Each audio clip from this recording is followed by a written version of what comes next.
সাংবিধানিকভাবে শেখ মুজিবুর রহমান সংসদে দাঁড়িয়ে চতুর্থ সংশোধনের পরে নিজেকে রাষ্ট্রপতি ঘোষণা করলেন, ওখানেই শপথ নিলেন।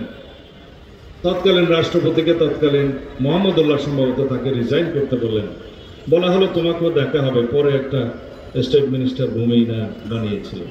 এটা রাজনীতি, আওয়ামী লীগের বাংলাদেশের ইতিহাসে বিদ্রোহী। সেই বাকশালের সংশোধনীতেও লেখা ছিল যে রাষ্ট্রপতি ভোটের মাধ্যমে নির্বাচিত হবে, কিন্তু সেই আইন 13 মিনিটে গৃহীত হওয়ার পর ভোট ছাড়াই তিনি নিজে শপথ নিয়ে নিলেন রাষ্ট্রপতি হিসাবে। তারা সবসময় সংবিধান লঙ্ঘনের মহাযজ্ঞ করেছেন, সংসদে দাঁড়িয়েই করেছেন। চতুর্থ সংশোধনে আপনারা পড়ে দেখুন, সেখানে একমাত্র স্মার্ট সিটি বসুন্ধরা, আধুনিকতায় এক ধাপ এগিয়ে। এই আইনের বিধান মোতাবেক জনগণের ভোটের মাধ্যমে রাষ্ট্রপতি নির্বাচিত হইবে। তো তিনি যে শপথ নিলেন তাৎক্ষণিকভাবে ওখানে ভোট হয়েছিল।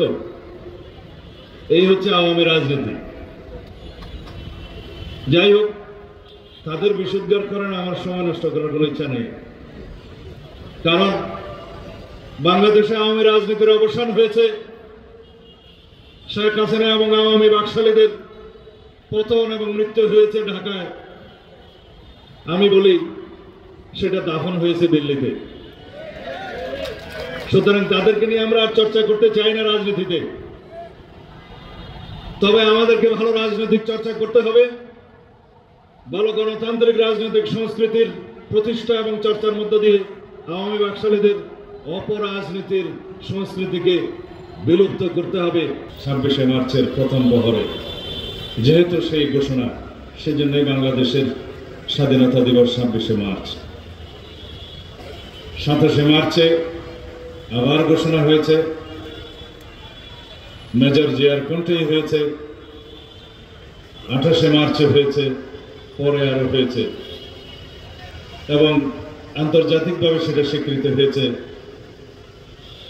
প্রেসিডেন্ট জিয়া যখন ভারতে সফরে যান রাষ্ট্রপতি হিসেবে, তৎকালীন ভারতের রাষ্ট্রপতি সম্ভবত রেড্ডি, তিনি বলেছিলেন, I am glad to receive the person who first declared the independence of Bangladesh. সারা পৃথিবী জানে মিথ্যা একটি টেলিগ্রাফিক মেসেজের বরাত দিয়ে শেখ মুজিবুর রহমানের কন্যা সেই টেলিগ্রাফিক মেসেজের বয়ান সংবিধানের তফসিলে ধারণ করার মধ্য দিয়ে বাংলাদেশে তাদের মিথ্যার রাজনীতির ভিত্তি স্থাপন করতে চেয়েছিল। সেটা ধূপে টিকে না। বাংলাদেশে আওয়ামী রাজনীতির চর্চাই ছিল মিথ্যার উপর ভিত্তি করে গণতন্ত্রহীনতা।